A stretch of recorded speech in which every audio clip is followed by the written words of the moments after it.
ଆରେ ମତେ କ'ଣ ପାଇଁ ଡାକିଥିଲ ପରା କହୁନ ସେତେବେଳେ ଖାଲି ମତେ ଦେଖୁଛ ସେତିକି ଆଗରୁ କେତେବେଳେ ଦେଖିନ। ଆରେ ତମ ଘର ଦେଇକି ଯେତେବେଳେ ମୁଁ ଏଇ ରାସ୍ତାରେ ଯାଏ ନା ମୋ ହାର୍ଟ ବିଟ୍ଟା ଏତିକି ଜୋରରେ ବଢ଼ିଯାଏ ତମେ ବିଶ୍ୱାସ କରିବନି। ସେତେବେଳେ ମୋ ଛାତିଟା ଫାଟିକି ମୋ କଲିଜାଟା ତମ ହୃଦୟକୁ ପଳାଇବ। ସତ ତମେ ବିଶ୍ୱାସ କରିବନି ଏତିକି ଜୋରରେ ଧକ ଧକ ଧକ ଧକ ହୁଏ ଯେ ସେତିକି ମୁଁ ଏମିତି ଖାଲି ଥରୁଛେ। ଆରେ ଆମ ଭଲ ପାଇବା କଥା ଘରେ କହିଲଣି ନା କହିନ? ଆରେ ନାଇଁ ମ ମୁଁ କହିନି, ମତେ ଭାରି ଡର ଲାଗୁଛି। ଆରେ ଡରୁଛ କ'ଣ? ଆମ ଘରେ ସଳାଇଁଦ ଗୋଟେ ବୁଢ଼ୀ ଅଛି ସବୁବେଳେ ଠିଙ୍ଗି ଠିଙ୍ଗି ହବ ଯେ କହିଲି ଉଡ଼େଇ ଦେବି ଝିଅ। ମୁଁ ଚୋଦାନା କରିକି ସମସ୍ତଙ୍କୁ ସାହାଯ୍ୟ କରି ରଖିଛି। ହଉ ଦେଖିବା ମୁଁ ଏବେ କହିବାକୁ ଚେଷ୍ଟା କରିବି ଆଉ। ହଁ ହଉ ଗୋଟେ ସାଇରି ଏବେ ହଉ। ସାଇରି ଶୁଣିବଟି? ହଉ କହୁଛି ଶୁଣ। ସପନେ ଆସିଲ ଅନେକ କହିଲ ପାରିଲନି ମୋତେ ଚିହ୍ନି, ଆଉ କେବେ ଦେଖା ହେବ କି ନହେବ ତମକୁ ପାରୁନି ଭୁଲି। ଆଇ ଲଭ୍ ୟୁ ଗୁଗି। ଆରେ ବାଃ ବହୁତ ବଢ଼ିଆ ଲାଗିଲା ତ। ଖାଲି ଆମ ହାତ ଗଣ୍ଠି ପଡ଼ିଯାଉ ତାପରେ ଦେଖିବ।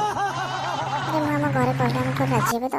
ଆମ ଘରେ କହୁଛନ୍ତି ଗୋଟେ ଚାକିରିଆ ଦେଖିବା ଆଉ। ତୁମେ ତ ପାଠଶାଠ କିଛି ଭଲରେ ପଢ଼ୁନ, ପଞ୍ଚମ କ୍ଲାସ୍ 5 ଥର ଫେଲ୍ ହେଲଣି। ମୁଁ କ'ଣଟେ କହିବି ମୋ ବୋଉକୁ?